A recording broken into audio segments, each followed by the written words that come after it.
কালকে সকালবেলা তুই যাবি। আচ্ছা ঠিক আছে ভাইজান, আমি কালকে সকালবেলা চলে যাব।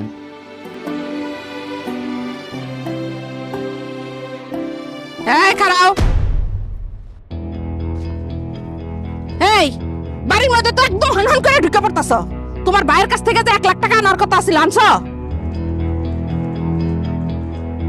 না আম্মা, কোনো টাকা আনি নাই।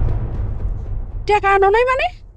এই তোমার কত বড় সাহস, তুমি টাকা ছাড়া আমার বাড়িতে ঢুকতাছ কেন? আপনার পোলা টাকারে বিয়া করে নাই, আমারে বিয়া করছে। আর এইটা আমার স্বামীর বাড়ি, এই বাড়িতে ঢোকার অধিকার আমার আছে। খবরদার হারামজাদি, কথাবার্তা হুশ করে কবি। কার সাথে কথা কইতেছিস তুই? হ্যাঁ, ফকিন্নির বাচ্চা কোনানকার। তোরে মাত্র 1 লাখ টাকা আনতে কইছি তোর ভার কাছ থেকে, তুই সেই টাকাটা নিয়ে আসতে পারস নাই। তুই ঢ্যাং ঢ্যাং ঢ্যাং ঢ্যাং করতে করতে আমার বাড়িতে আইছস, আমার লগে সংসার করতে। ওই তোর কি লজ্জা শরম বলতে কিছু নাই? হ্যাঁ, আমি তোরে সাফ সাফ